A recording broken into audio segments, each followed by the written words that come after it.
Galw'r Cynulliad Cenedlaethol I drefn. Yr eitem gyntaf ar yr agenda'r prynawn yma yw cwestiynau'r prif weinidog a'r cwestiwn cyntaf Russell George. Diolch, Llywyd. Will the First Minister make a statement on the Welsh Government's support for major events in Mid Wales? Well, this year we have supported a range of sporting and cultural events in the middle of Wales, including the Machynlleth Comedy Festival, the Hay Festival, the World Alternative Games, the Tour of Britain and Wales Rally GB. Thank you, First Minister. I appreciate your answer. The Welshpool Air Show is celebrating its 10th anniversary next June. It's now called the Bob Jones Memorial Air Show. Now, over the last 9 years, the event has gone from strength to strength and now attracts thousands of visitors to Mid Wales each year. It's previously played host to the Red Arrows, the RAF Falcons Parachute Display Team and the Battle of Britain Memorial Flight and Typhoon. Now, I would like to extend an invitation to you to attend the event next year, but in the meantime, I would be grateful if you could outline what kind of financial and logistical support the Welsh Government is able to provide such a major event in Mid Wales. Well, I can say that I am aware that a request for funding has been made to support the event next year, and officials will be in touch with the organisers shortly. Simon Thomas. Diolch Llywyd. Ac argymell gwyl gomedi Machynlleth, mae'n werth mynd iddo yn bennad. Mae'n cael ei defnyddio I practiso ar gyfer gwyl Caeredin, felly mae'n o safon arbennig. Ond gai droi at seiclo, achos mae seiclo, chi newydd cwbwyll un o teithiau baic pwysig sy'n digwydd yn Canolbarth Cymru, a mae yna cyfleoedd DV I ddatblygu seiclo yn Canolbarth Cymru ar gyfer gwyliau, ar gyfer digwyddiadau mawr, ond ar gyfer twristiaeth yn ogystal. Mae yna datblygiad yn cyfyrddin I ddatblygu'r velodrome fyna, I wella yr ansawdd fyna. Mae yna cynlluniau yn Aberystwyth I gael adnodd seiclo ar y cyd gyda Brifysgol. Be mae Llywodraeth yn gallu gwneud I gefnogi mwy o digwyddiadau seiclo yn y Canolbarth? Wel, wrth gwrs, mae yna sawl corff sef Sustrans enghraifft a hefyd awdurdodau lleol yn ystyried ffyrdd I greu llwybrau seiclo enghraifft. A ni wedi cefnogi nhw yn y gorffennol a edrych I gefnogi cynlluniau da yn y pen draw. A hefyd, wrth gwrs, ni'n gweithio gyda Fforwm Twristiaeth Cymru, Canolbarth Cymru, a hefyd cynghorau Powys a Cheredigion mwyn datblygu y cyfleon yn fwy. Cwestiwn 2, Caroline Jones. Diolch, Llywyd. Will the First Minister outline the actions the Welsh Government is taking to tackle homelessness in South Wales? Yes, the Housing Wales Act 2014 does ensure that everyone who is homeless or at risk of becoming homeless gets the help they need. Statistics show homelessness was successfully prevented last year for 65% of all households threatened with homelessness. Thank you, First Minister. Councils across Wales are targeting the homeless and seeking to ban rough sleeping. Yet these same councils are doing very little to secure accommodation for those individuals who find themselves with no choice other than to sleep rough. Neath Port Talbot County Borough Council and South Wales Police have started a clampdown on antisocial behaviour and under this guise are targeting rough sleepers in Neath Town Centre under Operation Avalanche. However, Neath Port Talbot Council have not opened any additional homeless shelters or increased the availability of social housing. First Minister, what can the Welsh Government do to prevent local authorities from victimising the most vulnerable in our society and instead concentrate upon eradicating homelessness, looking at the causal factors of each homeless person? Will the Welsh Government ensure there is sufficient social housing stock and encourage local authorities to convert some of the many empty properties they own to provide emergency accommodation for homelessness until an individual, and I'm not a clairvoyant, and solutions. The main objective. Can you come to your question, please? Sorry. Yes. Can instead of people opposing homelessness and putting people in prison for vagrancy, can we please look at a plan to help the homelessness? Thank you. Well, I do oppose homelessness. Secondly, vagrancy hasn't been a crime for a while. We're not branding people anymore, as was the case many years ago. But the point is this: prevention is the key here, and the fact that 65% of all households threatened with homelessness were helped before they became homeless is important. It's hugely important to have social housing. That's why, of course, We have a target of 20,000 homes to be built in the course of this government, and of course why we are ending the right to buy. There's no point trying to fill the bath up with a plug out. So we know that there will be much more housing available in the future for people, trying to deal with the damage that was created in the 1980s as houses were sold and not replaced. And of course, we want to make sure that local authorities use the Supporting People programme and the Homelessness Prevention Grant in order to make sure that people who become homeless are helped, rather than the homelessness problem that was very much created by the Tories in the 1980s. David Melding. First Minister, the member for South Wales West was quite right to point out the number of empty or unavailable homes at the moment, over 20,000. That's actually more than your target for affordable housing in the whole of this Fifth Assembly term. It does seem to me that there are lots of people there who are not only in danger of homelessness, but have not been able to form their own household and having to stay in accommodation they'd rather leave. And one way of tackling this, in part, would be to look at those homes that are not currently in use. We have a successful record on that. If memory serves, some 6,000 homes have been brought back into use through the Empty Homes Initiative. And the member is quite right to say that whilst there are houses that are empty and people who need homes, then that situation needs to be rectified. And the fact that so many thousands of homes have been brought back into use is a sign of that. Bethan Jenkins. Prif Weinidog, mae analysis gan Shelter Cymru yn dweud bod yna gwahaniaethau mawr rhwng awdurdodau lleol yng nghyd-destun a targedau maen nhw'n cael o ran osgoi, cael pobl mewn I digartrefedd. Enghraifft, mae llwyddiant gorau yng Ngwynedd, lle bod 84.6% o bobl yn cael eu helpu cyn iddyn nhw fod yn digartref, lle y Merthyr mae fe'n 44.4%, sef y gweitha dros Gymru. Be ydych chi'n mynd I gwneud fel Llywodraeth I sicrhau bod yr awdurdodau lleol yn gallu cydweithredu gyda'i gilydd I helpu ei gilydd yn y cyd-destun yma, fel nad yw hyn yn gymaint o broblem yma yng Nghymru? Wel, mae gysondeb yn bwysig, mae hwnna'n iawn, a ni, wrth gwrs, mae'n gweld awdurdodau lleol yn gweithio gyda'i gilydd mwyn I nhw ddeall beth sy'n gweithio y gorau yn y sefyllfa hyn.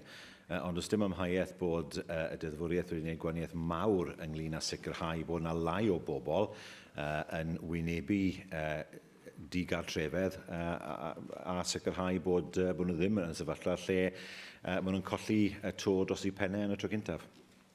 Cwestiwn yn nawr gan arweinwyr y pleidiau arweinydd Plaid Cymru, Leanne Wood. Diolch, Llywydd. First Minister, do you agree that there needs to be specific legislation covering services for those on the autism spectrum? Well, the question I always ask is, what would legislation add? That's an open question. And as the Minister has already indicated, the door is still open in terms of consideration whether legislation would improve the situation for people. I note your answer, First Minister, and the words of your Minister, but your vote on the motion just over 2 weeks ago flew in the face of what campaigners actually want to see on this. The National Autistic Society back legislation. It's got cross-party support. I suspect there are even members on your benches who support legislation. And I'm sure that, like me, you've received messages from people seeking an explanation as to that vote 2 weeks ago. Given that people with autism are let down by so many aspects of the system, can you see why campaigners are pushing for this legislation, or do you think they're wrong? Well, the Minister has already said that the door is open. What needs to be examined is whether a law would make a difference. If there's a law on autism, should there be a law on cancer? Should there be a law on other services as well? That's the balance that has to be struck. There's no doubt we want to see an improvement in services provided to people.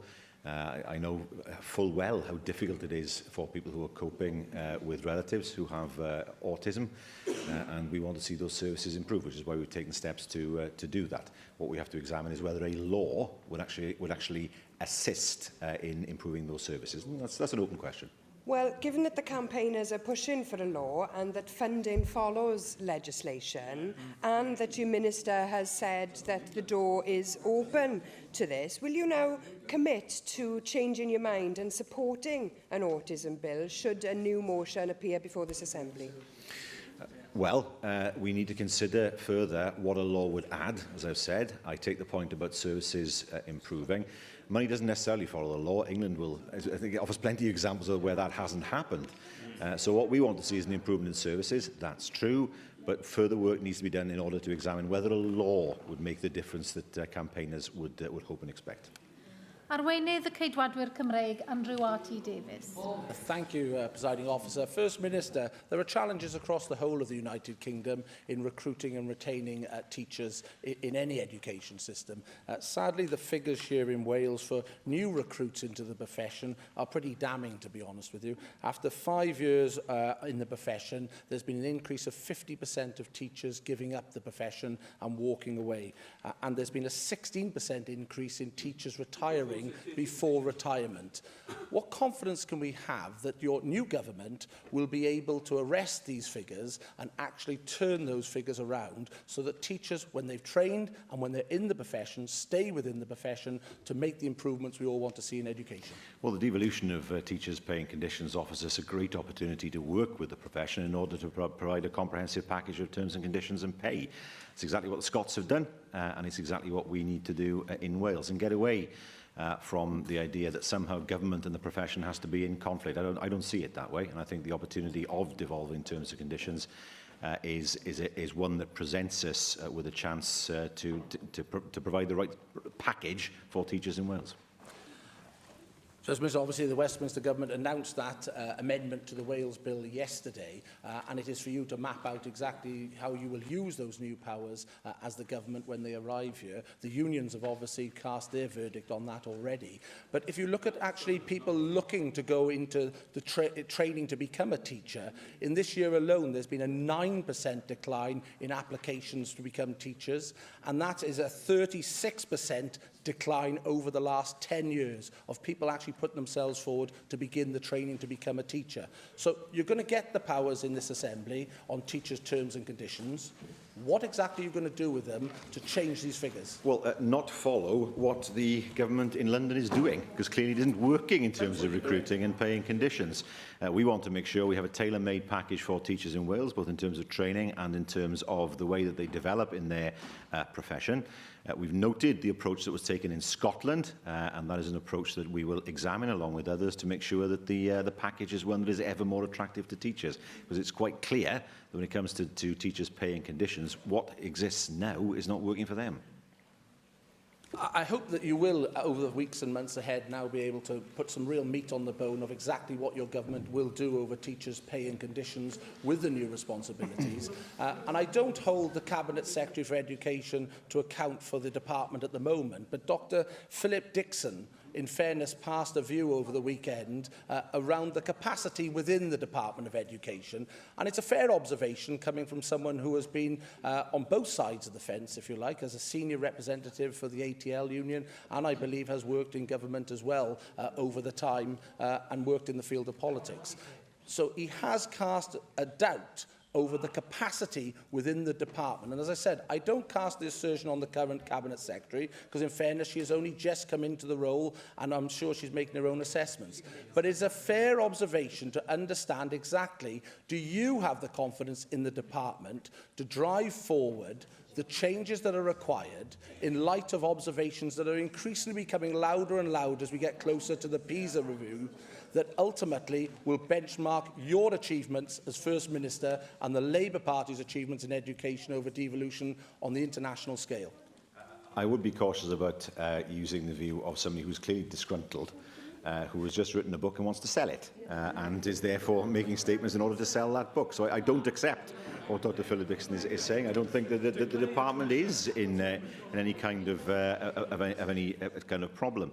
We have seen over the last few years a consistent improvement in standards, consistent investment both in schools and the profession, new schools being built all across Wales, improvements in GCSE results, improvements in A-levels. All these things have been happening over the last few years. What we have seen under his party in England is academisation, a step backwards to grammar schools, failure to invest in schools. That is not a route that we want to take in Wales. One thing I can say, and I say this absolutely clearly, that as is the case in other areas where pay and conditions have been devolved, there is no question no question at all, of teachers in Wales being paid less than teachers in England. That is simply not going to happen. We will ensure that our teachers are well rewarded for the skills that they have and ensure that the profession is able to practice in Wales with the full support of the government. And I have absolutely every confidence in the department in Welsh Government. Arweinydd Grŵp UKIP, Neil Hamilton. Diolch yn fawr, Llywydd. Is the First Minister feeling a bit more cheerful after our week in recess? Because we've had 3 very good pieces of good news for the UK economy and hence for the Welsh economy as well. In the meantime, Nissan has approved a plant for 600,000 cars a year to be made in the northeast of England.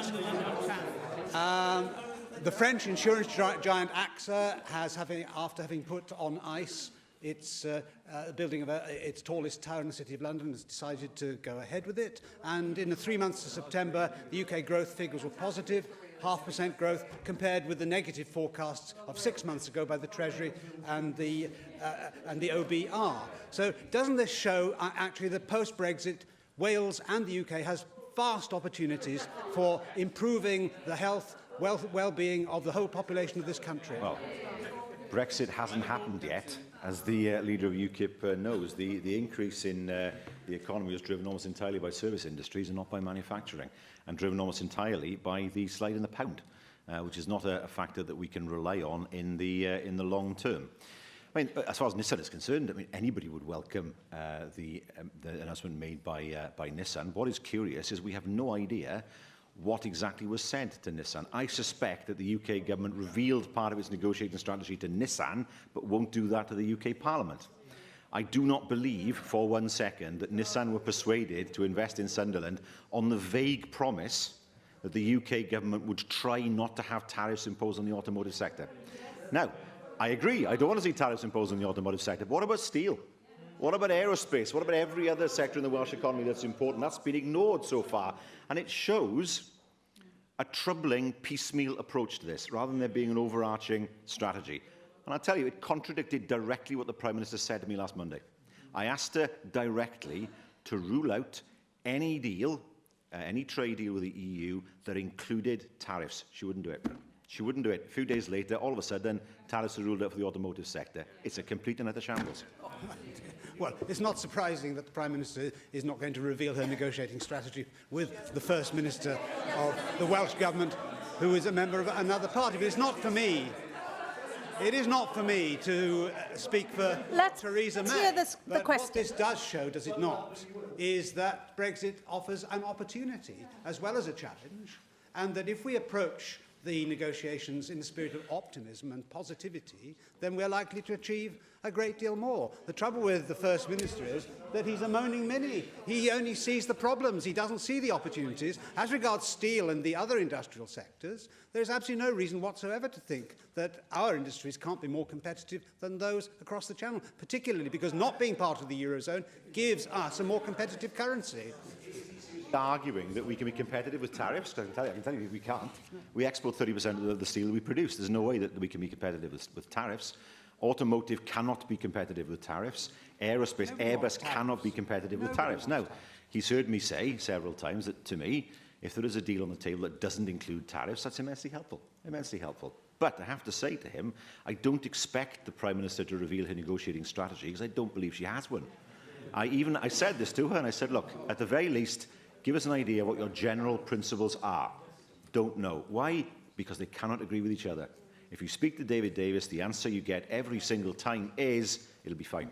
Nothing else more than that. Now, some advocate free trade agreements. Free trade agreements might be good with some countries, but not with others. A free trade agreement with Mexico is an invitation to destroy manufacturing in the UK, which is exactly what people voted against in the referendum. One of the issues that people were concerned about was free trade and the loss of jobs. Free trade agreements with the wrong countries end up in a situation where you can destroy your manufacturing industry. So they're not the panacea that they appear to be. Well, as it happens, we do have a free trade agreement with Mexico. That's one of the 2 agreements they have managed to negotiate in the last 50 years. So that rather invalidates the First Minister's point, doesn't it? But there's another interesting event that happened during the course of the last week. I don't know if the First Minister saw the election result in Lithuania, where the Peasants and Greens party went from having only 1 seat in the Parliament to having 54 out of 141, having got 40% of the vote. And the debate in Lithuania on immigration is the mirror image of what it is in this country. We have been debating the problems of immigration. They've been debating the problems of emigration, because they've lost 15% of their population in the last 10 years since the Labour government opened the floodgates in 2004 and allowed 150,000 Lithuanian citizens, in effect, to emigrate to this country. So does the First Minister see the opportunity here with a country like Lithuania that sees free movement of labour as being part of their problem, albeit for the opposite reasons that we see it in this country, and that we may be able to form alliances with countries like Lithuania to achieve a common objective, albeit for different reasons? So the answer is to build a wall. No. I mean, he seems now to be the inheritor of Khrushchev and worrying that the Berlin Wall disappeared so that we could not prevent this flood of people coming from Eastern Europe. Well, if that's the policy he wants to espouse, then fine. The reality is there are plenty of people. There are 1.2 million UK citizens who live in the rest of the European Union. Are we to say to them, well, actually, they should be thrown out of the countries where they live, and they should return back to the UK? He used the word floodgates. He used the word floodgates. He knows how inflammatory that word is. He cannot moan. Talk about moaning. He cannot moan once he's used the word floodgates. The reality is that the farming industry will still need people from Eastern Europe to work in the farming industry. Whatever happens with Brexit, they will not be able to recruit locally. I take the point, of course, that people have been unhappy with the current system of freedom of movement. That, to me, is apparent in the vote. But the reality is there will still be a need for people to move across boundaries in order to provide the labour that industry needs. Farming won't survive without the labour that it can get in from Eastern Europe, because they can't recruit people locally. Every farmer knows that. And so what we need is a sensible, humane and rational approach to freedom of movement, and not talk about floodgates and stopping people from coming in and effectively building walls. The last thing humanity needs in the current crisis in the world is to build more walls and barriers. Cwestiwn 3, Gareth Bennett. Diolch, Llywydd. What assessment has the First Minister made of lobbying rules which apply in other UK governments? Well, the Standards Commissioner is undertaking initial work, discussing with other UK parliaments their arrangements and how they are working in practice. And we do stand ready to respond positively in the light of the Commissioner's recommendations. Okay, thank you, First Minister, for that. I was in the short debate we had just before recess where this was discussed, and I was glad to hear that the Standards Commissioner is indeed looking at this. Could I just have a guarantee from you, First Minister, that if Gerard Elias decides that action is needed, that you will take that action and not kick it into the long grass? Well, the Commissioner has previously said, of course, that he doesn't see this as having been a problem in the past. It's the Standards Committee, of course, who will need to look at this, and what lessons there are for the Assembly, we will take on board as a government. Susie Davis. Diolch, Llywydd. How companies and organisations engage with the Welsh Government, of course, and the transparency of those arrangements is, of course, very important. But your own website states that we aim to be open and responsive to the needs of citizens and communities. With this in mind, what more do you think the Welsh Government can do, particularly with its consultations, to reach a wider and deeper range of people, so that the voice of organisations who can afford communications officers or use public affairs companies are better balanced by interested voices from the general population? It's a fair point, and one of the things we look to do is to consult as widely as possible, online, of course, and through paper consultations. Inevitably, there's a need for information to be dissipated in communities by some individuals within communities, but clearly we want to make sure that consultations are as wide-ranging as they possibly can be. Neil McAvoy. Diolch, Llywydd. First Minister, on the 12th of July, you said on the record that lobbyists don't have access to Welsh ministers. Are you aware that on the 27th of October, your Minister for Finance was pictured on Twitter attending an event with a commercial lobbyist? Are you aware that tomorrow, on the 2nd of October, the Cabinet Secretary for Communities and Children is a keynote speaker at a commercial lobbyist event. So maybe you can explain to the public and this chamber the contradiction between what you say here, that they don't have access, and what actually is the reality, because we all know they do. Can you explain the contradiction, please? Yeah, easily. I mean, ministers do speak at events that are organised by organisations, but ministers do not have formal meetings with lobbyists. That is it. That is the reality of the situation. If he is saying that no minister should ever meet, either formally or informally, with anybody who is remotely connected to a lobbying organisation, that's just impractical, given the size of Wales. I mean, it's impractical for members of his own party. The last thing I'd suggest is for members in this chamber, is to say to members they should never, under any circumstances, meet anybody connected with a lobbying company. Clearly, that's not practical. But what we do not do is meet formally with lobbying companies if they seek meetings with the ministers. Those meetings never happen on a formal basis. Cwestiwn 4, Nick Ramsey. Will the First Minister make a statement on levels of business rates in Wales? Yes, for 2017 to 18, the estimated amount of non-domestic rates which will be distributed to local authorities and police and crime commissioners in Wales is £1.059 billion. That is set out in the draft budget. Thank you, First Minister. I'm sure you're aware of the massive new level of uncertainty, particularly in rural areas, that's been heaped on small businesses by the huge cost swings resulting from business rate revaluation. Now, I appreciate overall it's cost neutral and there are always going to be winners and losers, but businesses in Monmouthshire are facing an 11% hike in their rates that, if implemented, will threaten to put many of them out of business. Do you agree we need to fully understand the consequences of this revaluation before the implementation and, at the very least, look to provide support for those businesses worst affected? Well, there will be support because in response to the revaluation, a new £10 million transitional relief scheme will be introduced to assist small businesses whose entitlement to small business rates relief is adversely affected. That will be fully funded by the Welsh Government. David Rees. First Minister, the steel industry is still in crisis. It hasn't disappeared. We still have many issues and challenges facing us, even though the workforces across Wales have actually shown the commitment to improving profitability. What is your government looking to do with business rates? It was an issue very much so back in the early year. Plant and machinery exemptions was considered. Will you be looking at that again, and will you be looking at business rates for the steel industry? Well, I can say that the data from the current revaluation does indicate that the rateable value of the steel industry as a whole in Wales will decrease significantly. That will be of help to them. So we do anticipate that that will be part of the package that will assist the steel industry. We have already put a package on the table. We need to see action now from the UK government when it comes to pensions and when it comes to energy prices. So far, we have not seen sufficient action from the UK government. We keep on urging them to show resolve in the future. Adam Price. Mae nifer o fusnesau hefyd yn arbennig mewn ardaloedd gwledig wedi cysylltu gyda aelodau Plaid Cymru i sôn am effaith y cynnydd maen nhw'n wynebu ar un o bryd. Tafarn, enghraifft, yn wynebu cynnydd o 200 Dyn ni'n sôn am filoedd fan hyn. Mae un enghraifft gyda ni o'r fel country club sy'n trefnu priodasau yn y Rhuthun a'i gwerth ar adrethiant yn codi o 9,600 i 23,000. A gall y Prif Weinidog deall, wrth gwrs, yr effaith mae'r math yna o newid yn mynd i gael ar y busnes a busnesau tebyg.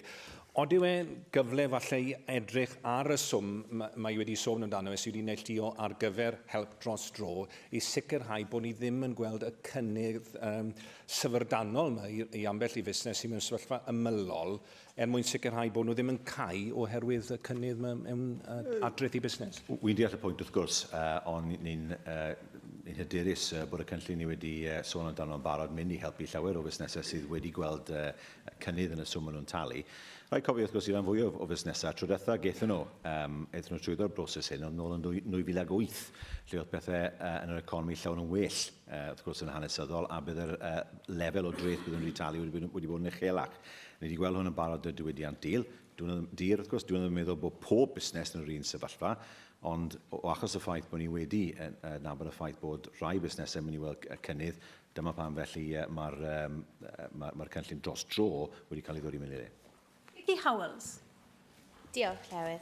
First Minister, just over a third of business premises in England and Northern Ireland and just under half in Scotland currently benefit from business rate relief compared to over 70% of Welsh businesses.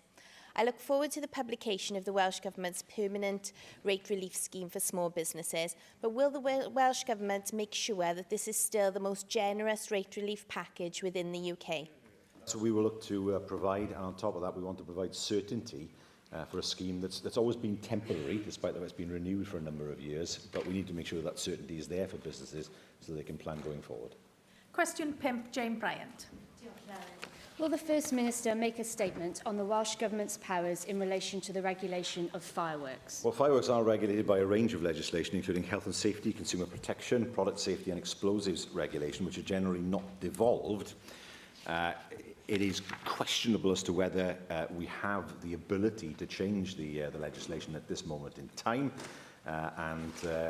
Again, the situation is not made clearer with the Wales bill. For me, firework control is best dealt with on at least a GB basis, given the fact that people can move fireworks around across the island. But I take the point, and I know she's been raising this point locally, about the dangers that fireworks can pose. Thank you, First Minister. Over the last couple of weeks, we've seen dangerous fireworks incidents across Wales, and including in my own constituency of Newport West, where the fire service, the ambulance service and police were attacked by individuals using them as missiles. The fireworks used in these cowardly attacks were on people trying to do their jobs, serving our communities, were large-scale commercial fireworks, which are significantly more powerful and dangerous. Will the First Minister join with me in condemning the attacks on public service workers, and will he also use to look what powers the Welsh Government has in relation to safeguarding the public, particularly with regards to regulation, from these large-scale commercial fireworks, which, if used irresponsibly, can cause severe injury? I see no reason why members of the public should be able to buy commercial fireworks. They're profoundly dangerous in the wrong hands.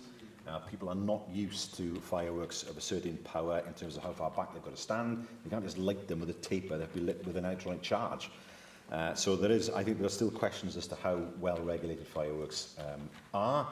It is an offence to let off fireworks at certain times of day. It is an offence to buy fireworks under the age of 18. But if anybody is attacked with a firework, that is already an offence and they should be prosecuted for it. Mohammed Ashkar.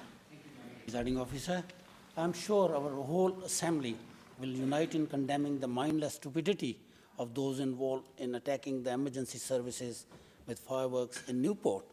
The British Fireworks Association has warned that any further restrictions on the sale and use of fireworks would lead to a sharp rise in unregulated and untraceable sales.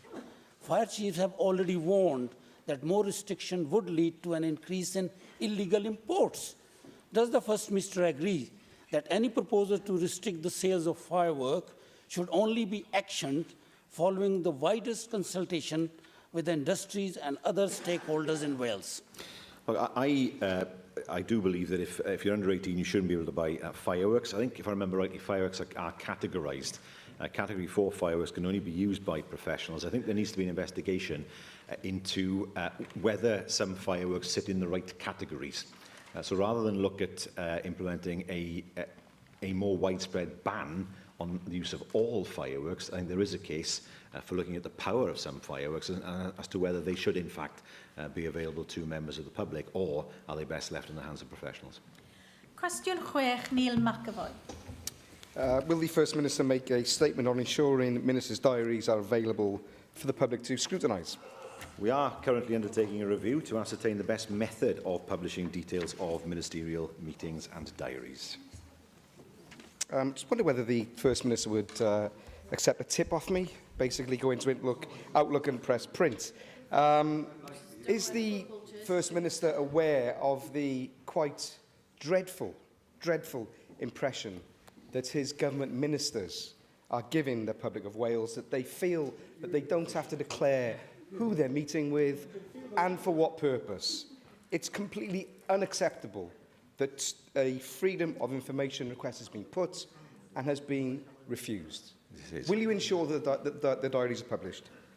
Well, if he's talking about his freedom of information request, and he's nodding at that, he put in requests for every single meeting over the past 5 years. He should not be surprised then that he did not get a response for that. But if he makes a more defined request, of course, these meetings can be released. They're not secret per se, but nevertheless, I can say to him that we are looking at how we can retrospectively release details of meetings. It is happening to an extent in Westminster, it's happening to an extent in Scotland. I'm keen that we keep up with the best practice. There's no question of publishing ministerial engagements in the future, but I see no reason why we cannot do this for engagements that have happened in the past, and we will seek to find a way of doing that.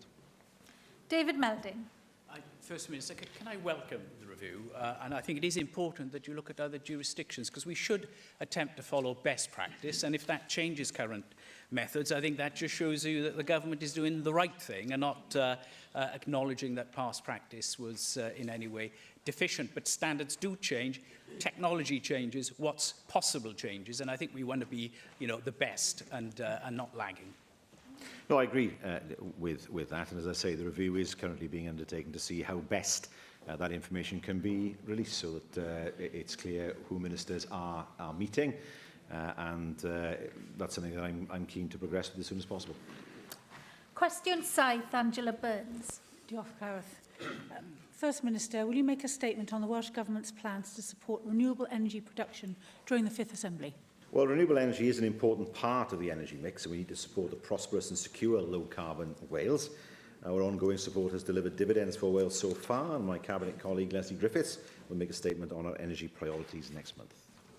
First Minister, in the light of recent financial difficulties encountered by Tidal Energy Limited in West Wales, a company seemingly leading the way in marine energy extraction, what reassurances can you provide that other marine energy projects, backed by public money, deliver on their objectives? And what plans have your government got in place to ensure that the skills and knowledge so far gained by Wales as a whole, and the government in particular, on renewable energies are not lost from this area? No, it's unfortunate what happened to Tidal Lagoon Power Limited. I think it's fair to say that what they were taking forward is more like a research and development project, rather than a business project per se. It does have potential, there's no question about that, and we're keen those skills are not lost. I have to say it will be hugely useful, of course, if we were to see progress now on the Swansea Bay Tidal Lagoon, so that the work that's being carried out in St Justinian, for example, I saw myself what was happening there, can actually be taken forward as part of the skill set that will be needed for the Tidal Lagoon. Jeremy Miles. Diolch, Llywydd. As well as renewable generation, does First Minister agree with me that sustainable storage and distribution are vital to our sustainable energy future? And does he welcome the groundbreaking research being undertaken into innovative energy storage and distribution by the Universities of Cardiff, Swansea and South Wales through the Flexis project, which are looking to develop a demonstration site in East Port Talbot? I do. It's an excellent example of our universities working together, as well as an example of collaboration between industry and research organisations across Wales and the rest of Europe. It is an EU-funded project. So what will happen to it beyond 2020, of course, is always difficult to predict, but nevertheless it has great potential, and the fact that so many of our universities have come together to be part of it shows how important a project this is for them. Simon Thomas. Diolch, Llywydd. Gai ofyn i'r Prif Weinidog beth mae'n wneud i ehangu dealltwriaeth bobl o ynni adnewyddol yng Nghymru, ac yn arbennig ar gyfer dosbarthu ynni adnewyddol yn lleol at bobl leol mwyn cynyddu y gefnogaeth iddi hi. Pe bai Sian Gynllian yn gallu bod yma heddi, mae'n siŵr bydde hi am fi sôn am ynni Ogwen, cynllun cydweithredol i ddosbarthu ynni yn lleol. Mae yna cwmnïau ynni yn cael ei sefydlu gan awdurdodau lleol yn Lloegr, fel ynni Robin Hood yn Nottinghamshire. Nag yw ein byd i Llywodraeth ystyried sefydlu cwmni ynni adnewyddol ar gyfer Cymru a dosbarthu ynni yn lleol? Wel, mae yna wasanaeth ynni lleol ar gael. Mae hwnna'n rhoi cefnogaeth i gymunedau a hefyd i SMEs mwyn nhw'n gallu datblygu prosiectau i hunain. A trwy'r portal maen nhw'n rhedeg, sydd yn cael ei rhedeg, mae grwpiau sydd â diddordeb yn dod gyda'i gilydd mwyn gweld am pa ffordd allan nhw i gyd weithio mwyn symud o prosiectau mlaen. A mae un enghraifft y Bethesda, wrth gwrs, sef y prosiect yn ei lleol. Mae hwnna'n bailot i weld os mae'n bosib i sicrhau bod bobl yn gallu cael cymorth i ddefnyddio llai o ynni na nawr, a hefyd, wrth gwrs, i sicrhau bod nhw'n llai o arian hefyd. Neil Hamilton. Whilst there is a role for renewable energy at the margins, does the First Minister agree that an even greater reliance upon renewable energy than we currently have is likely only to impose prohibitive costs upon people? Between 2014 and 2020, already it's estimated that the average cost of green subsidies and carbon taxes is £3,500 per household. And whilst hydro schemes and possibly even tidal schemes may have a place in the energy mix, because wind is intermittent, it is very expensive because you have to have backup power stations to cope when it doesn't blow or it blows too strongly. And therefore, it would be far more sensible to rely more on conventional sort of resources, like coal, for example, just mentioned by Simon Thomas, as we sit on some of the best anthracite areas in the world. Where this can be mined commercially, is it not sensible to put that into the energy mix as well? Well, the air is redolent with irony when I hear that comment. I have to remind the member he was part of a party that deliberately closed down coal mines, even those that were profitable. Even those that were profitable, they closed down. At that time, coal, in his mind, was finished. I mean, the reality is that the deep mining is not a reality for most of Wales anymore. Most of the pits are closed down. They've been built over. Their shafts were filled in. He talks about mining economically. He's talking about open cast. Now, if he wants controversy, I suggest that he talks to people who live next to open cast sites and the way they feel about it. So what he's advocating is either more open cast or more imports. We have to remember there is no way we can produce the coal that we would need to fuel our power stations. There's no way we can replace the liquid natural gas. 25% of it that comes into the UK comes through Milford Haven. And there are two questions there. Firstly, it is more expensive because of the slide of the pound. And secondly, energy security. We don't want to be too dependent on importing energy from elsewhere. But the reality is the coal industry was hammered in the 1980s. It was got rid of quite deliberately. And he can't turn around now and say, well, actually, what we want is more coal, when he did more than anybody else to ensure there was no coal there in the first place. Question 8, Michelle Brown. Thank you, Presiding Officer. Will the First Minister make a statement on waiting times at Ysbyty Glan-Clwyd, please? Yes, we expect the Health Board to continue to improve access to services, including, of course, reducing waiting times across the full range of services. Does the First Minister think it's acceptable for someone experiencing chronic knee pain to have to wait 10 months to see a consultant?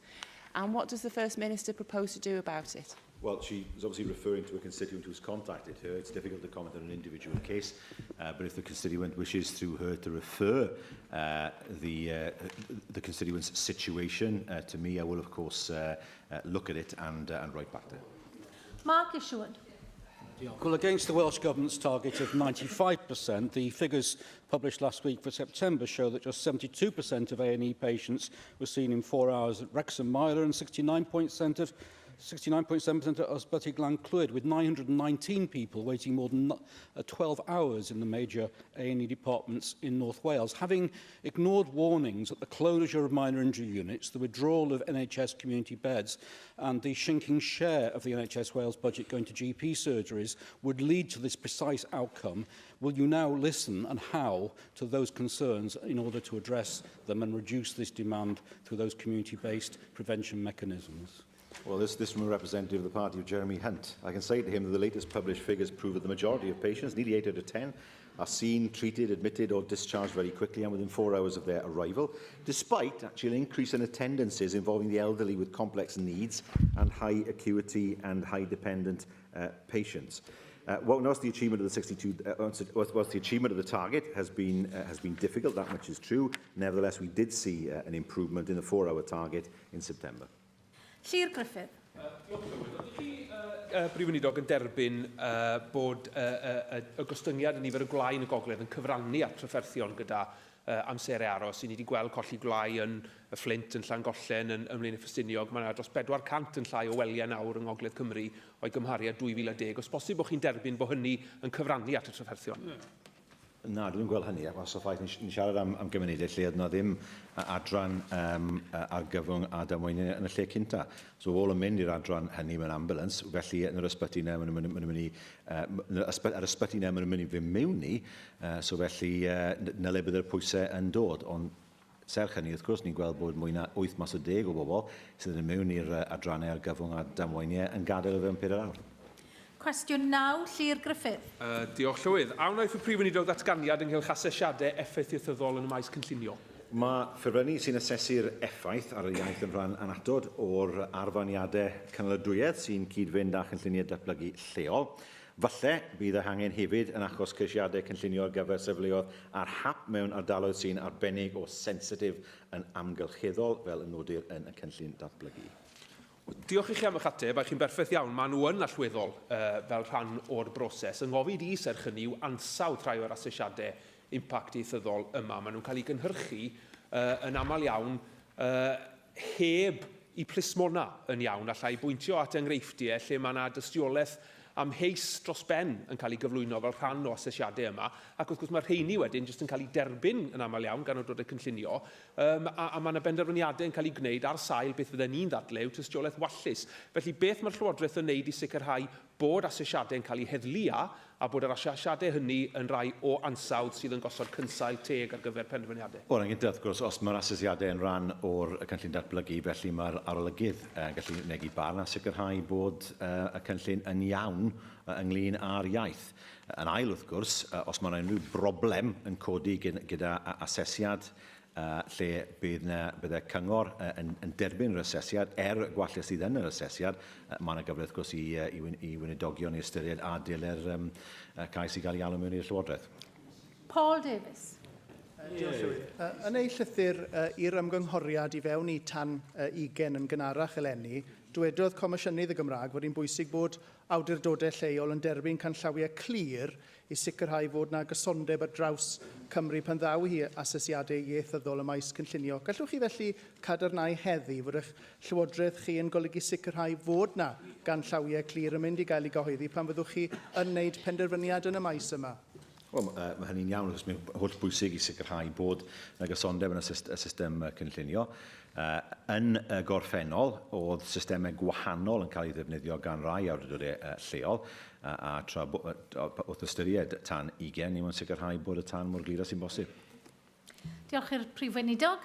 Yr eitem nesaf ar yr agenda yw datganiad gan y Prif Weinidog. Statement by the First Minister on EU transition.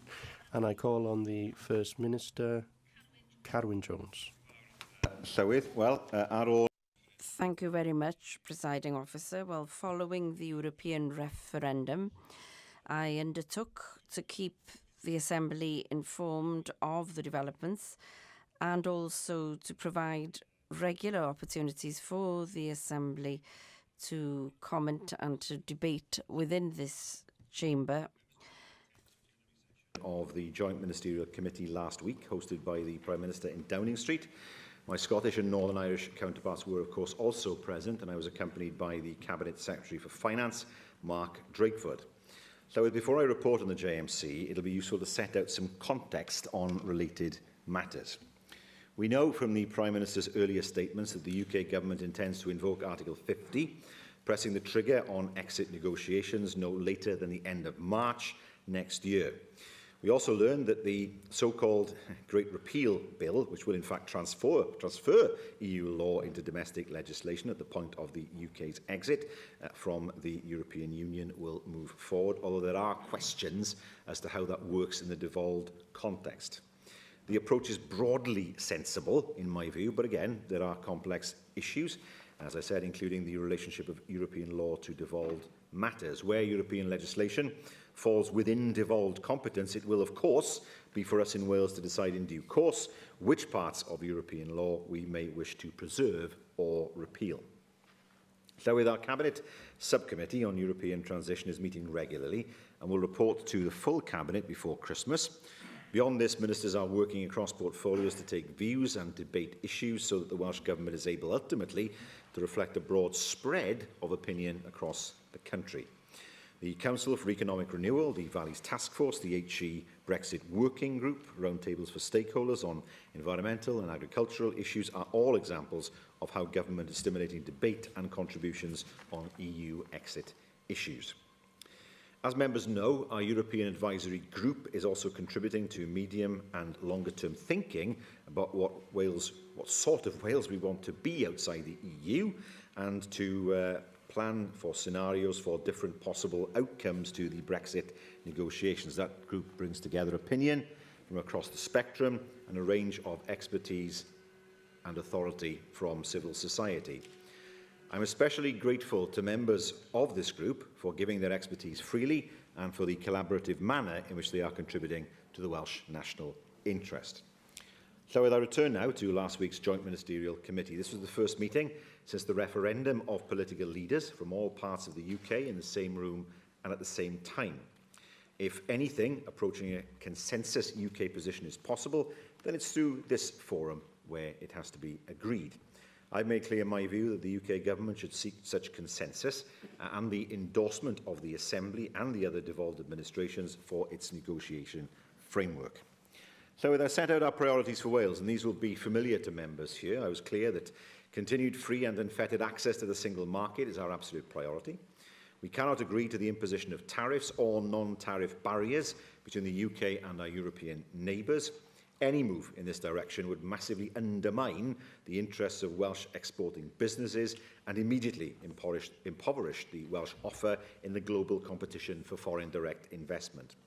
Markets beyond the European Union cannot and could not compensate for a collapse in our European trade. At least 40% of our exports go to Europe, and all the available economic data shows that geography plays a decisive part in international trade flows. So we are globally ambitious, and we support our businesses wherever in the world they want to trade. But we cannot collude with any settlement that undermines their European exports. I repeat, Welsh electors voted to leave the EU. They did not vote to ruin the Welsh economy. If I could, at this point, quote Member Rhun ap Iorwerth, who did say the people of Wales voted to leave, not take leave of their senses, which I thought was a rather good line. And I think that sums up where we are. I raised the vital matter of financing for Wales after the UK's withdrawal. As things stand, the UK may leave the EU in spring 2019. Beyond this date, there is no budget provision for farmers or rural communities, and no money for regional economic development in place of structural funds. A revision of the block grant in the light of EU exit will become increasingly urgent for stability in the months ahead. So I have recognised previously that concern about unrestricted EU migration is part of what contributed to a leave vote. The rights of EU citizens already living here must be protected, and we will tolerate no xenophobia or racism in Wales. Migrants from the EU help sustain the Welsh economy, and we anticipate a continuing need for recruitment across different sectors of the Welsh economy in the years ahead. We do await proposals from the UK government about how it intends to approach managed migration after we leave the EU, and we will examine those proposals carefully. But I put the UK government on notice: we will agree to nothing which damages or undermines the Welsh economy. So with my final substantive point was about our powers as a devolved institution. When the UK leaves, EU regulation in devolved policy areas will be lifted, and the Welsh Government and this National Assembly will exercise full control over policies already devolved to us. Agriculture, environment and fisheries, for example. We will resist any attempt by the UK Government to claw back powers to itself. People in Wales didn't vote for that.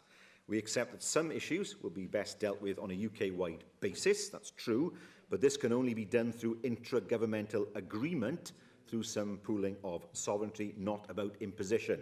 EU exit requires new thinking about how the UK itself operates, and there's much work to be done in this area.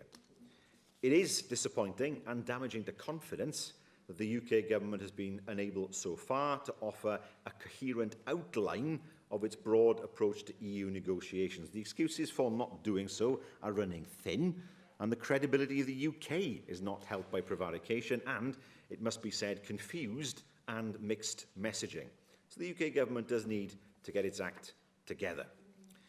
So if the Prime Minister has agreed that the JMC plenary should now meet more often, I do welcome that. We have further agreed a new formation of the JMC, known as JMC-EN, European Negotiation. This will be the forum for detailed deliberation of the UK position. We will be a reliable partner in this process, and we will act in good faith. We want what's best for Wales, and we have a duty to pursue that interest with vigour, and that is exactly what we will do. Llywydd members will also wish to be aware that the Cabinet Secretary for Economy and Infrastructure has written to the Secretary of State for Business, Energy and Industrial Strategy to ask for more information about the Nissan decision and the implications for businesses in Wales. We do now stand at a major crossroads for Wales and the UK, and decisions taken now will determine our future for decades ahead. This government accepts and embraces our responsibility, but we can't work alone. We value contributions from all, and we aim to build consensus where we can. Llywydd, I will, of course, continue to keep members up to date as matters progress. Andrew Davis. Thank you, Presiding Officer, and I'd like to thank the First Minister for his statement this afternoon, and in particular the updating of members in relation to the work the Welsh Government is undertaking with its various committees and the Cabinet Committee as well, that is advised, or the subcommittee that is advising the Cabinet. I do find some disappointment, though, in some of the language in this statement today, in particular the downbeat tone. The First Minister for Northern Ireland was also at the very meeting that the First Minister for Wales was at last Monday, and these were her words: the UK's biggest economic opportunity for decades, and that was what she was referring to when it came to Brexit. That is what we have to face. It is an opportunity. People have spoken as of June the 23rd, and it is now for politicians of whatever colour, to actually implement the wishes of the British people. And it is important that the 48% of people who voted to Remain's views are also taken into consideration, because that is a considerable number of individuals who expressed an opinion to keep our relationship with Europe as well. And I've been very clear in any comment I've made that there isn't a one-size-fits-all solution to this, but the views of both sides need to be taken forward in an act of mutual cooperation, rather than just playing the petty politics that some of the language in this statement alludes to, such as... Well, I appreciate in this chamber we'll continue with the banter like this, but the language of confused and mixed messaging. It was the First Minister himself who came out with his six-point plan. His six-point plan for where the Welsh Government stood, and before we knew it, then the free movement of people was dropped from that six-point plan. It was the First Minister himself who in early July talked of the sooner Article 50 was invoked, the better, and then that was changed by August to say that the Prime Minister's approach was a very sensible approach. The only confusion, the only mixed messaging I would suggest is from the First Minister himself and indeed the Welsh Government, and that is to be regretted. That is not more of a positive engagement when you look at the way the Prime Minister has reached out to the devolved administrations, in particular with reinventing and re-establishing the JMC, to make sure that the devolved voice is clearly heard around that table, and above all, making sure that the JMC meets around the whole of the United Kingdom, not just in London. And I would welcome the First Minister's view as to how the JMC will progress in the next 12, 18 months, 2 years, because he is quite right to identify that this will be the key platform for taking forward the devolved government's views in the negotiations, because the UK government is the government on point and is the government making the negotiations. And he, like I, met David Davis 2 weeks ago today, and I found a Secretary of State who was fully engaged, who had a coherent strategy for the way forward, and above all, the announcements, well, again, the First Minister and the Labour Party in particular seem to want to take a different view on every position just because the politics of it plays out for them. We have to enact the wishes. We have to enact the wishes of the Welsh people on June the 23rd, and those were cast very clearly that the people of Wales wanted to recast their relationship with Europe. And last week we had the announcement about the Sunderland Nissan engine factory. We had economic growth figures, all positive news, and yet still trying to put a dampener on the outcome of the referendum. I would also like to ask the First Minister, in particular on the paragraph where he talks about policies and the control of devolved areas. I too support him in his sentiments. I'm sure every member in this institution will support. But there is an opportunity, as in fairness your statement touches on, where it says, we accept that some issues will be best dealt with on a UK-wide basis, but this can only be done through intergovernmental agreement through some pooling of sovereignty. So I'd be grateful if he could enlarge on that particular reference, how he sees that type of relationship, that type of pooling of sovereignty, and importantly, he refers to the policy areas, not necessarily the financial areas, because it doesn't make reference in that particular paragraph or anywhere in the statement. I read that very carefully because obviously the money side of the equation has traditionally been an important consideration in Welsh Government schemes, such as structural funding, higher education, and agriculture and rural development. And I do note that you specifically refer to policy, not financial areas. So is it the case that the First Minister is more receptive to more sharing of sovereignty in those particular areas so that the money can be best dovetailed into UK government schemes and stretched further? I look forward to hearing what the answer is that comes from the First Minister. He also uses the word collude, which I think is a very unfortunate term of phrase when he's talking about international development. 90 of the 97 inward investment deals were delivered from UKTI last year, and it is important that there is a strong relationship, well, it's a UKTI's own figures, First Minister, and as we found in earlier questions from the First Minister's questions, you weren't particularly good at identifying Mexico when it came to free trade, and I'm sure UKTI have got their figures correct. So I'd be grateful again as to how the First Minister will be taking forward the government's position in promoting Wales on the UK platform when it comes to promoting Wales as a good, solid destination for inward investment. Again, another point that Arlene Foster made over the weekend, how she sees this as a unique opportunity to develop the offer, in her case, what Northern Ireland has to offer post-Brexit, and it would be good to hear how the First Minister will be taking those issues forward. I too join him in the points that he makes about racism and comments that have been made in Wales and indeed around the United Kingdom. There is no room at all in any civilised or developed society for such rhetoric, and we should be working across parties to make sure that that is driven out from every walk of life. But it is a fact that the First Minister has rowed back on the principle of the free movement of people, unless he wants to contradict me on that when he does respond to me. So when he does talk about the importance of free movement of goods and services, based on the principle that under EU legislation and the EU understanding of the single market, it has to relate to people as well, how does he see the Welsh Government's negotiating position assisting in making sure that there is access to the single market, given that you have given up on that tenet, that basic tenet of free movement of people, which seems to be such a critical stumbling block. And I have yet to hear a comprehensive argument coming from the First Minister as to why, from his original position, he has now moved to dropping that key caveat from the Welsh Government's position. I do wish the First Minister well. I wish the Welsh Government well in its deliberations and in particular its meetings with other devolved administrations and the UK Government. But we really do need to be working from the same hymn sheet on this. The next 2 years are going to be of critical importance to many businesses, many communities and many individuals, the length and breadth of Wales. Wales voted to realign our relationship with Europe. You can't get away from that. It is incumbent on politicians in all parties to work together. And I do regret the fact that the First Minister has chosen not to accept the offer that I put to him on the 24th to work with him on this. I accept his position. He doesn't want to take that offer up. But I do think that that is a matter of deep regret because together, politicians in this institution could achieve so much more when it comes to enhancing Wales's position around the Brexit negotiation tables.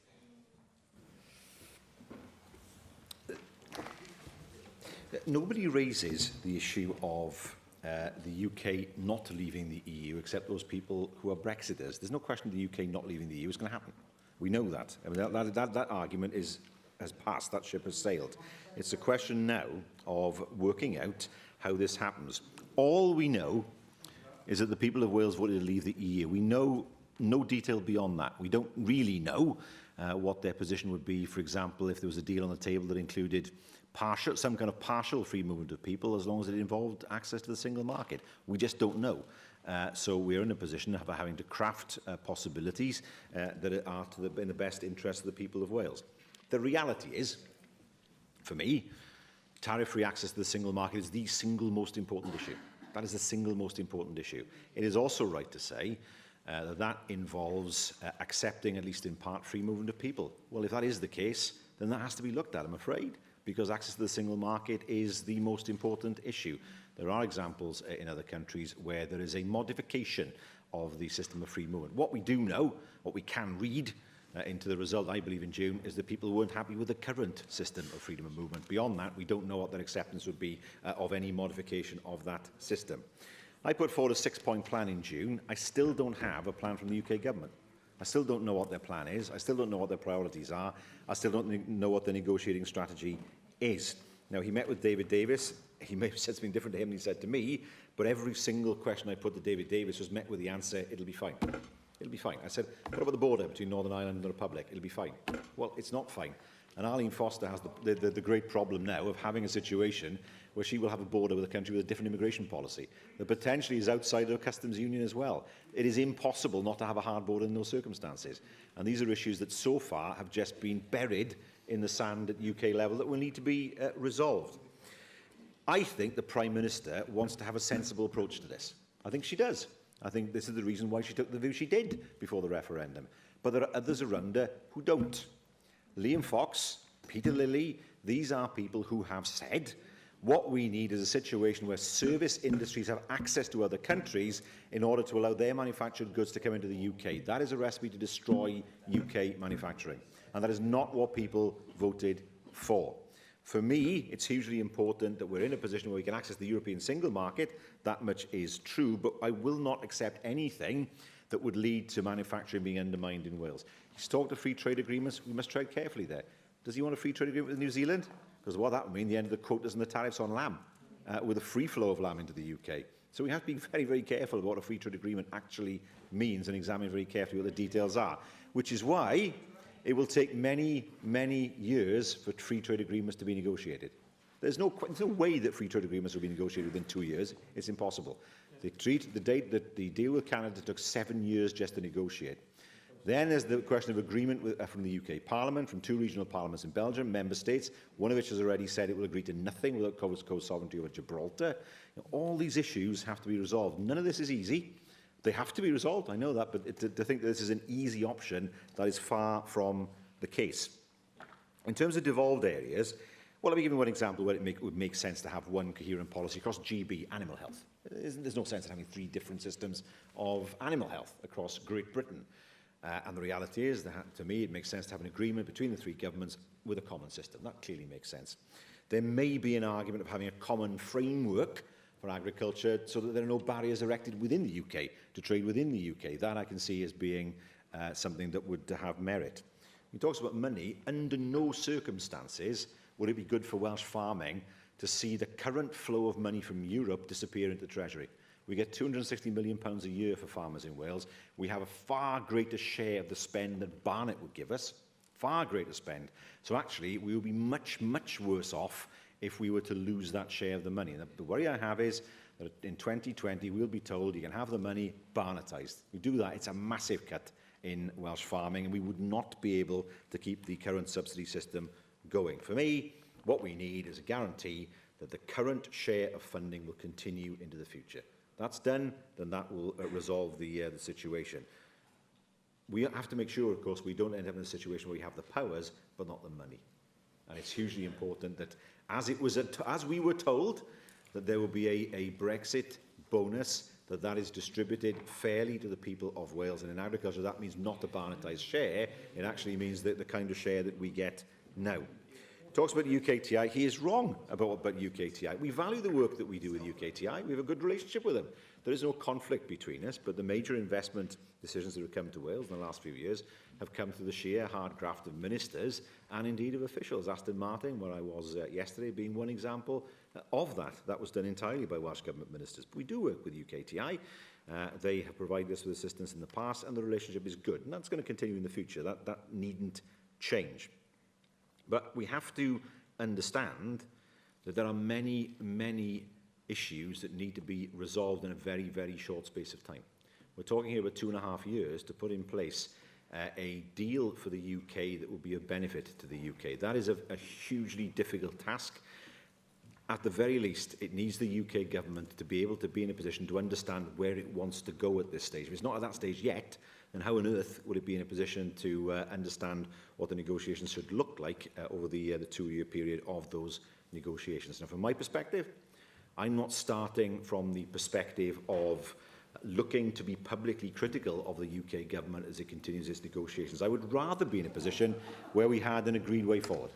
I'd rather be in a position we had an agreed way forward. But in March, I would like to see the UK government having taken on board the views of the devolved governments and come to a position that can be agreed by the devolved governments. On that basis, it makes perfect sense then to go into negotiations in March with a united front.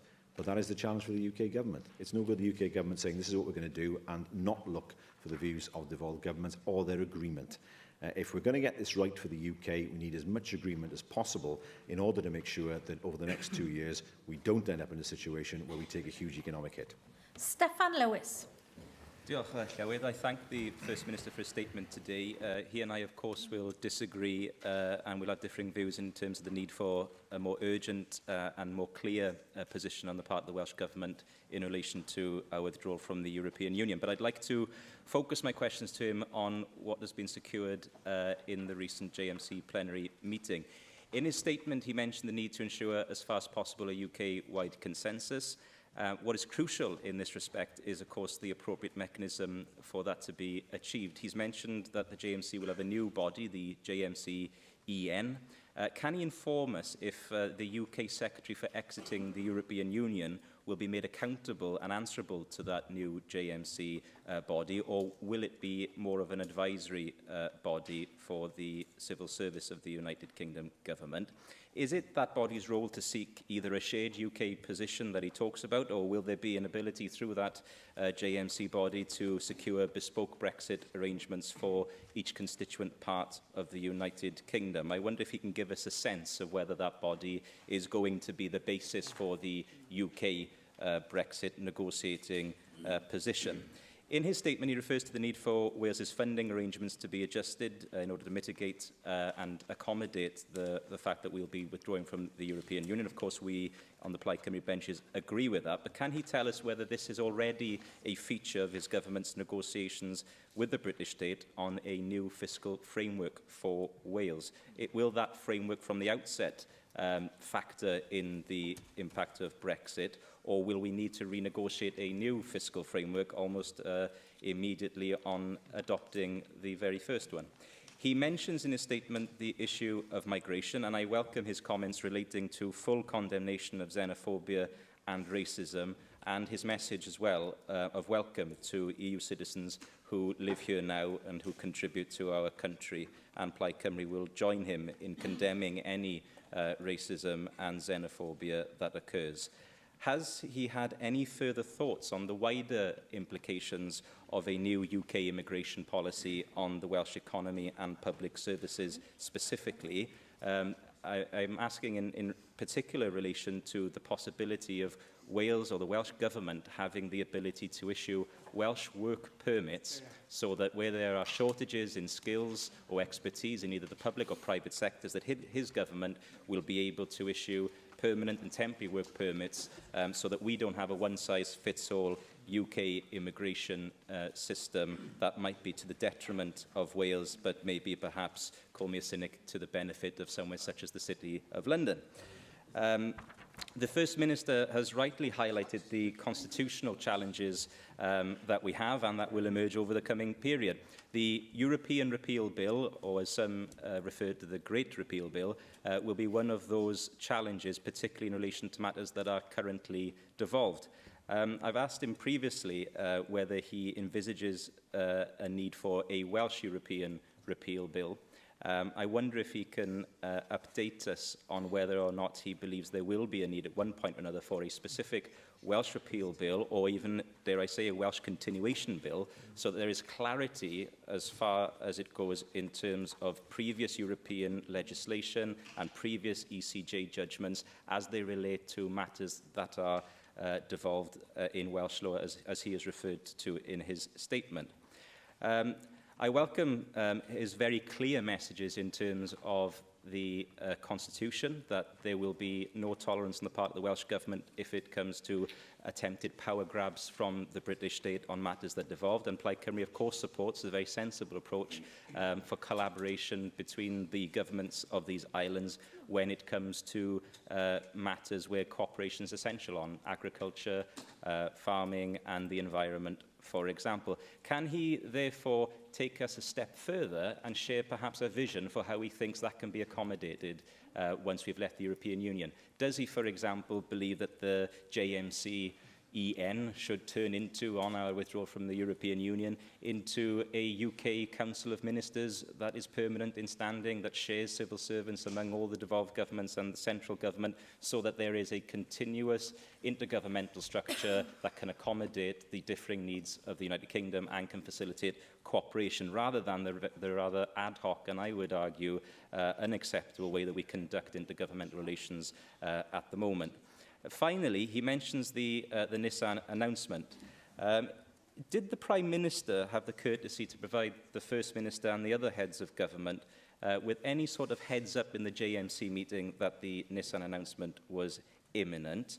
Or does the First Minister have the impression from the nature of that announcement that the UK's approach, if we can call it an approach to Brexit, is sector by sector rather than nation by nation? And is he able to clarify whether the promises made to Nissan will apply to car manufacturers here in Wales? Of course, as he's mentioned, a vitally important industry here, with £3 billion supporting around 18,000 jobs.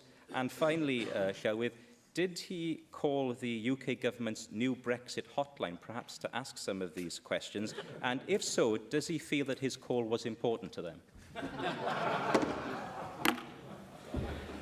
I've not yet rung the hotline. I hope it gives me more information than as if I'd rung the speaking clock. But so far, the person on the end of that hotline has simply said to me, it'll all be fine. So I'm not sure that the information is as detailed as it should be at this stage. He raises many important points here. If I could deal with Nissan first. On Monday, it was made clear that the UK government was still considering a Brexit strategy that did include tariffs. I asked the Prime Minister to her face to rule out any strategy, any deal that would involve tariffs, and she would not do so. Then we had the news that Nissan had made this announcement.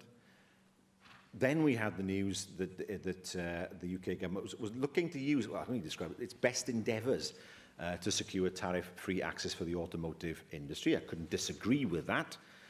But what about the other sectors? I mean, the thing is, it seems to be a completely piecemeal approach without any kind of overarching strategy. You know, what does this mean for Airbus? What does this mean for Tata? We don't know. All we know is that a deal has been negotiated for, apparently for automotive, without any money being involved. And I don't believe that. And I think it's hugely important, and indeed the Cabinet Secretary has already written to the Secretary of State to disclose the full details of the financial settlement. We need to know. This is a UK matter. If the UK government has made a pledge, it'll compensate for tariffs, and it does that for every sector, we'll end up paying more than we did when we were members of the EU. Just to pay, and paying companies rather than paying the EU. So we don't know. This smacks of an approach that is piecemeal and not one that has been well thought through, and that needs to change. There needs to be a strategy here so people understand where they're going. I welcome, of course, what the Prime Minister said before the JMC in terms of frequency of meetings, because that was all agreed in 2014. So I'm not surprised that she reiterated what we'd all agreed in 2014 anyway. But yes, it is, of course, useful the JMC plenary meets on a more regular basis, and the Prime Minister is at the JMC plenary.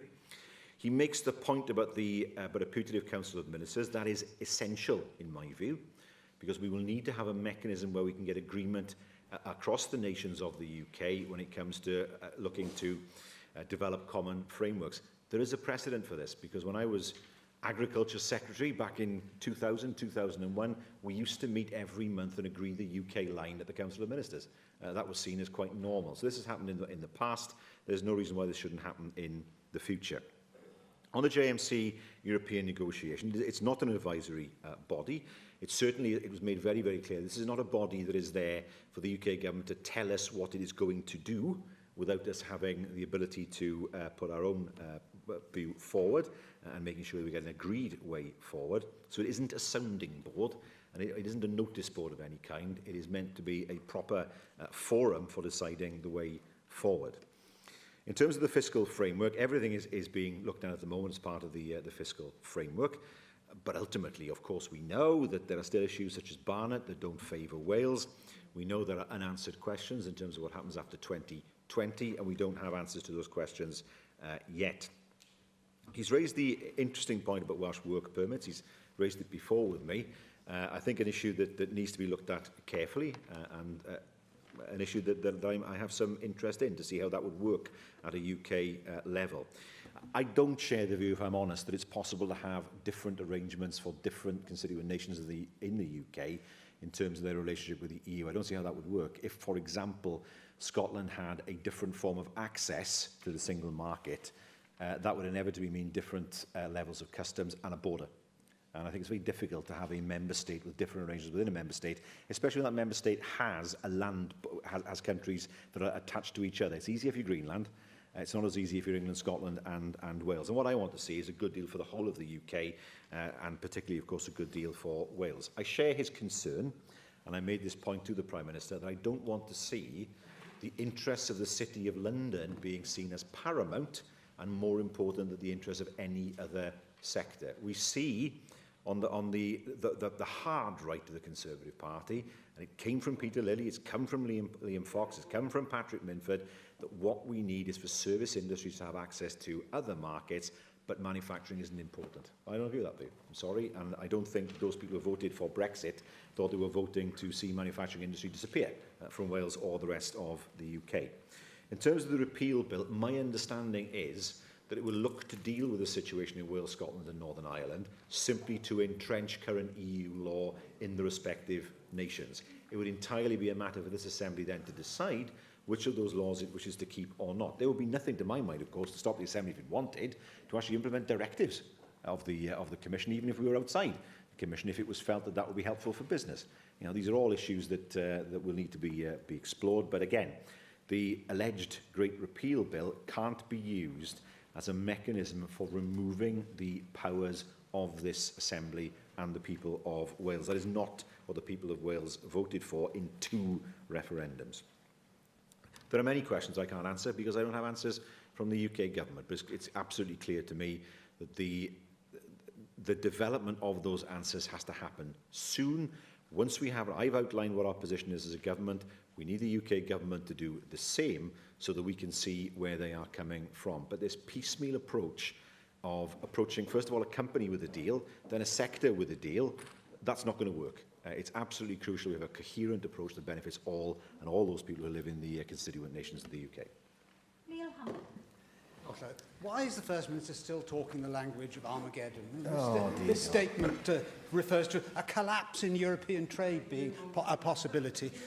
Even if we don't actually tie up any deal with the EU, it's impossible for there to be a collapse in world trade. Can the First Minister confirm to me that last year the UK exported to the EU £135 billion in goods and £89 billion in services? That's £110 billion less than they exported to us. It is massively in the interest of the EU to enter into a free trade agreement with us, because if they don't, they'll be cutting off their noses to spite their faces. The British government does not, as I understand it, want to see tariffs imposed on exports between the EU and the UK on either side. It is only the EU Commission and other protectionist forces in the EU that are talking in terms of imposing tariffs. So what is the Welsh Government doing to try to influence the governments inside the EU, apart from the UK, in favour of the free trade that otherwise we all want? The average tariff that the EU imposes against third countries is only 1.1%, and 75% of all traded goods and services trade freely between the EU and the rest of the world on a zero tariff. So isn't it utterly inappropriate to talk in terms of a collapse of European trade between Britain and the EU being a possibility? As regards the other parts of the statement, on the question of repatriation of powers, will the First Minister accept that UKIP is entirely in favour of repatriation of powers, not just to Westminster, but also to Cardiff? this is a massive opportunity for us in this Assembly and indeed in the Welsh Government. We will recover control of agricultural policy. We will recover control of environmental policy. We will have in our own hands all sorts of levers of power which we don't currently have to make the Welsh economy more competitive in future. And fundamentally, that is what it's all about.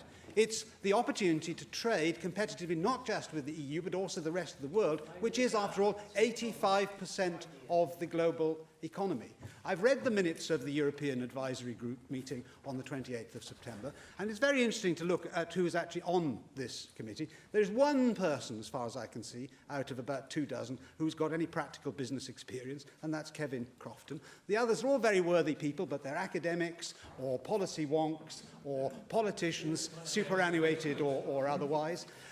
And what we should be doing, or what the Welsh Government should be doing, is actually taking advice from the people who are actually out there making goods and selling goods and services in the world, because that's where the wealth of the Welsh economy comes from now and will come from in future. So what he should be doing is asking them, in what way can we use these new freedoms that will be given and the new powers which we will get in the interests of the wealth creators of Wales and the jobs that depend upon them. I'm very pleased to see that the First Minister is talking in terms of managed migration, rather than, again, these sort of Armageddon scenarios of building walls down the English Channel to keep the beastly foreigners out. Nobody is talking in those terms at all. He knows, as well as everybody else in this chamber, that the Brexit debate was overwhelmingly dominated by the fears and resentments which have been created by unmanaged migration in the last 15 years. And the biggest pro-Brexit votes were in the areas which Labour have relied upon over the last century for piling up the largest number of votes. And consequently, it would be to ignore the wishes not just of the British people, but also the Welsh people, if they were to resile from the obligation that is placed upon us all, I think, to ensure managed migration. But of course that's going to involve people moving across borders. Of course the Welsh economy does rely upon interchange, as every economy does, apart from closed systems like North Korea, for a healthy and growing economy. What matters is what are the terms of that migration policy. And so what we don't want are uncontrolled, unskilled immigration going across borders, because that is what has caused the principal problem. And the biggest sufferers of unmanaged immigration of that kind are those who are at the bottom of the income scale, because that tends to depress wages and hence depress living standards. As regards the obscurities in the current negotiating stance of the UK government, does the First Minister think it might be helpful if we were to invite David Davis and Liam Fox perhaps to come down to Cardiff to a plenary session of this Assembly, in the same way as we have Alan Cairns here from time to time, so that we can hear from the horse's mouth what is in their minds, and insofar as we're unable to discern it, then expose them to the kind of questions which he's obviously failed to elicit answers from in his own attempt to do so. This is a great adventure that we're all now embarked upon, whether we liked it or not, whether we were in favour of the referendum result or not. But as I said in my question earlier on, does the First Minister not accept that it's a great opportunity for us in Wales, which we've not had before, to take our destiny in our own hands, politicians who are elected by the people and can be dismissed by them if they don't like what we do, unlike the Commission in Brussels and those who are currently employed in making policy for us, who are not responsible ultimately to the people of this country or indeed any other country, and who are, as a result of that unaccountability, imposing upon the peoples of Europe a crown of thorns in the form of the Eurozone, which is a massive engine of poverty, and which is impoverishing an entire continent and therefore restricting the export opportunities of Britain and Wales in particular. So I ask the First Minister, embrace the future, embrace the opportunity which we have today, and don't fear the future. It's ours for the taking. Well,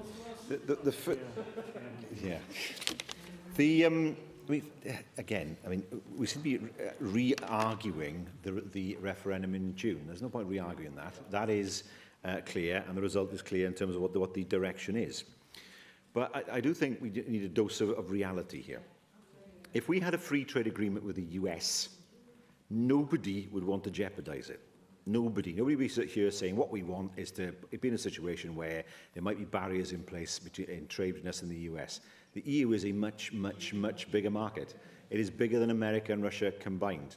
Of course, the EU exports more in monetary value to the UK than the UK does to the EU because it's 8 times bigger than the UK. In fact, percentage-wise, we export about 40% to the European market. 8% of European exports come into the UK. So as a percentage, the UK is not a big market compared to other countries. Now, the danger we must avoid is to see the kind of rhetoric we saw at the Conservative Party conference that can only unite countries in Europe together against us. That surely is not what we want to do. There are plenty of countries in Europe who don't believe in ever closer integration. They're there. Czech Republic's one of them. Denmark is one of them. And it's right to say there are tensions within the EU. But there would be an irony if the EU became united against the UK because of the UK's attitude. So we've got to avoid that at all costs. This is not, it's like imperial arrogance to think that everyone's going to fall at the UK's feet. They're not.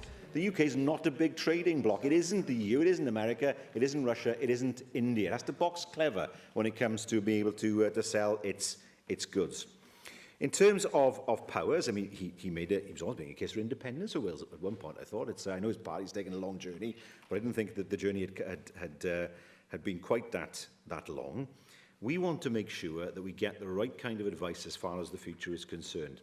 I can say to him, I speak to companies who have invested in Wales. I speak to potential investors. They all, without exception, say to me that they are uncertain about the future because they don't know what the UK's relationship with Europe will be. Now, if you are Airbus, you are a very integrated European operation. You want to know if there will be any barriers between your operation in Broughton and Toulouse. They don't know the answer to that yet. If you are Ford in Bridgend, you want to know whether a tariff will be imposed on the engines, every single one of which is exported, every single one to Germany, and then another tariff imposed on the assembler car coming back in again. The answers aren't there at the moment. Now, if those answers can be provided, I think he's right. I think we can get to a situation where we can see a restoration of economic stability, but we don't have those answers yet. And these are not easy issues to resolve. We need to have that resolution. To me, as I've said before, we get to a position where there are no tariffs, and that will be helpful. But let's not pretend that if we don't have an agreement after 2 years, things will be fine. WTO rules will be applied. The EU has no reason to be nice to the UK, if for no other reason other to encourage others who would want to do the same thing. The reality is the EU can look for other markets elsewhere. There are many, many thousands of jobs in Wales that depend on us having unfettered access to the single market. Why would somebody come to the UK rather than the EU if they were two entirely separate markets? Why go to a market of 60 million, not a market of 500 million? It makes perfect sense. I mean, there's no way they'd come here. There are all those companies in the UK who are here. Nissan is one of them. Nissan is only in the UK so it can sell in the European market. That's it. Ford is in the same position. Airbus is in the same position. If they cannot sell without a barrier, of course they can sell, without a barrier being in place, there is no reason for them to stay. And there is no reason for them to come in the first place. So yes, there will be trade, but not at the same level as we're seeing now. If we had a free trade agreement with another large trading bloc, we would not be arguing for a situation that might involve tariff barriers. It seems quite obvious to me and hopefully to others. So there is much work to be done. He talks of opportunities. There are some. State aid rules might not apply as long as you don't have rules imposed by Westminster instead. He is right to say that we can shape agriculture and fisheries, but without the money, we can't do any of this. So there needs to be a financial settlement at UK level that's fair to all the countries that enables us to use our powers effectively. And that's the uncertainty that we face at the moment. We have to make sure that the current situation, which is uncertain, no question about that, is resolved as quickly as possible. At the heart of that is the need for the UK government to declare not what its detailed negotiating strategy is. I don't expect them to have it at this stage, potentially, and I don't expect them to tell us about it. But at least the general principles. What are the red lines? What is acceptable? What is not? We're not at that stage yet. We need to be soon. David Rees.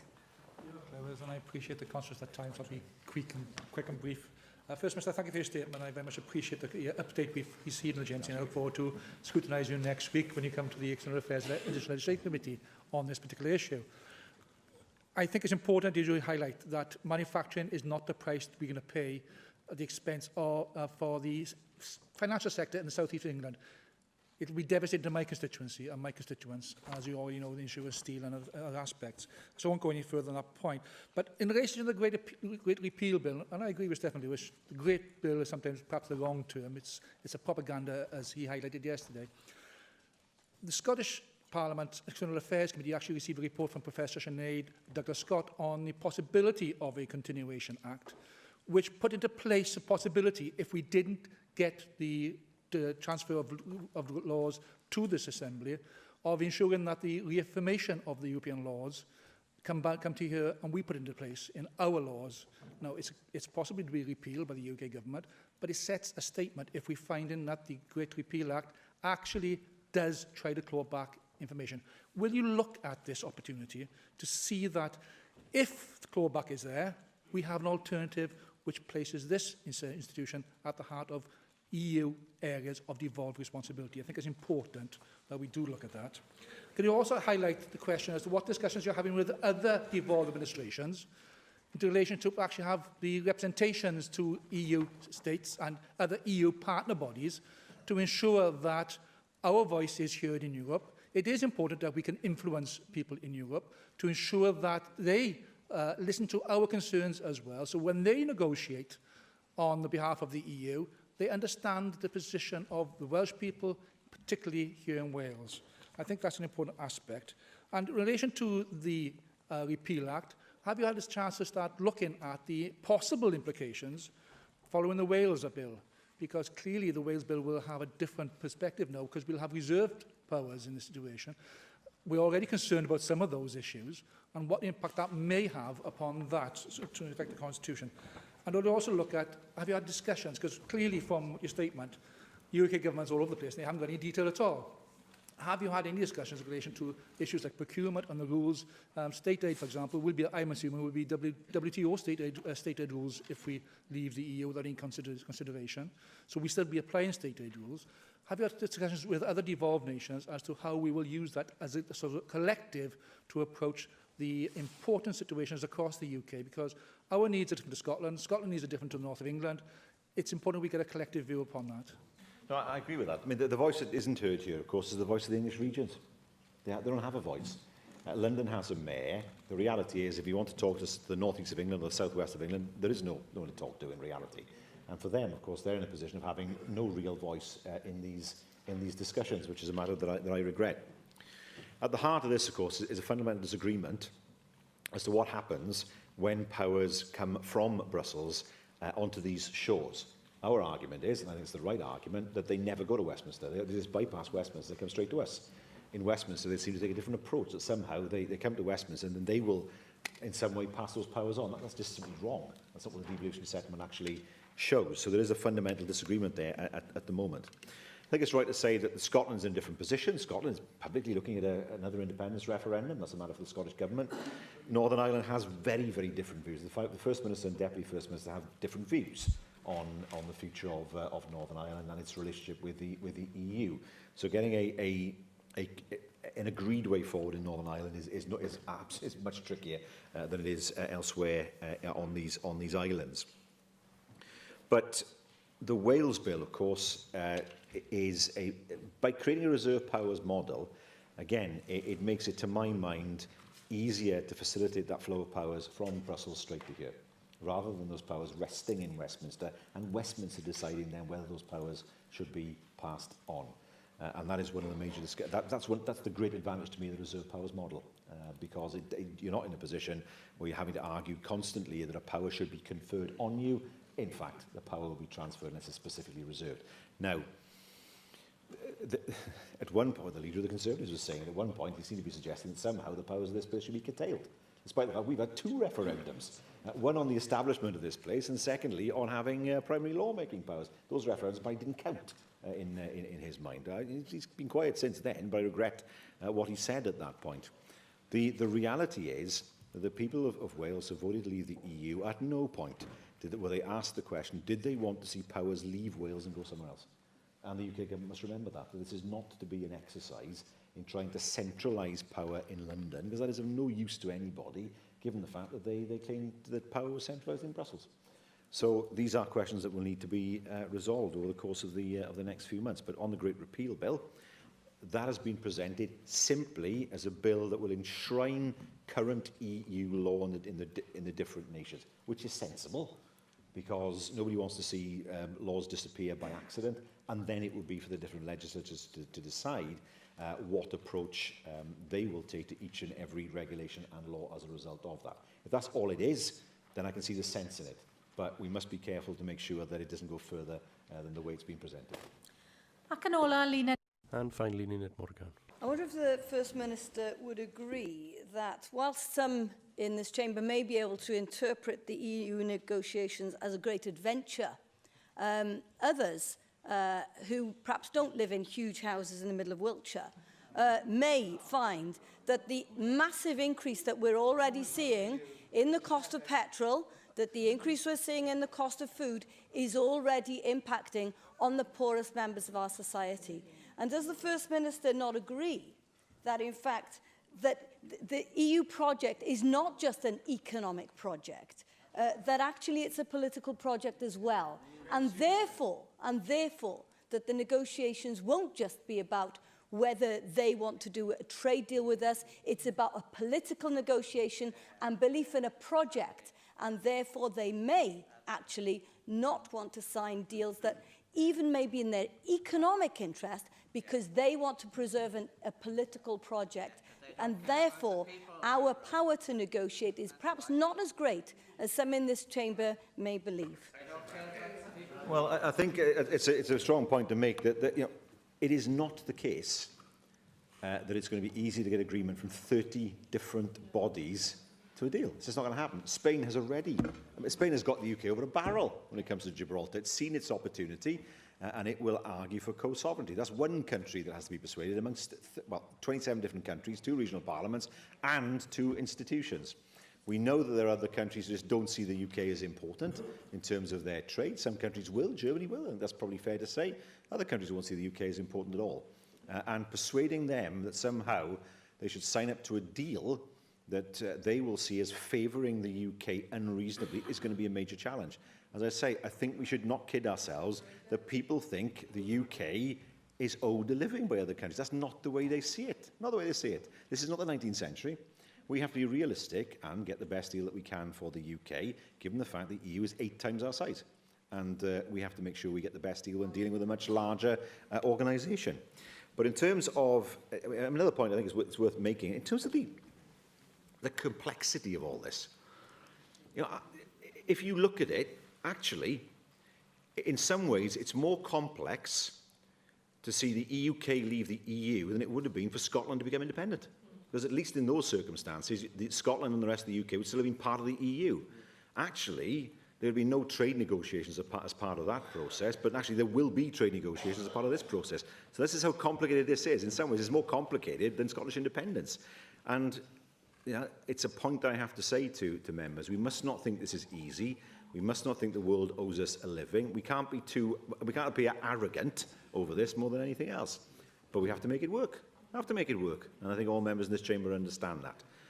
If we look at it sensibly, we need to have an idea now of what the general principles are the UK government will want to follow.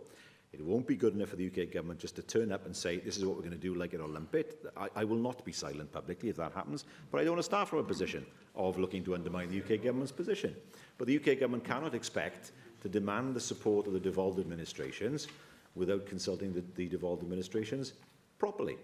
The best scenario would be, in March, for all of the governments in the UK to have reached a common negotiating position to show that unity and show that strength. I don't think the UK government wants to go into a negotiation with the rest of the EU, with Scotland and Wales and Northern Ireland publicly critical of the UK. It's not what I'm starting from. I don't want to be in that position.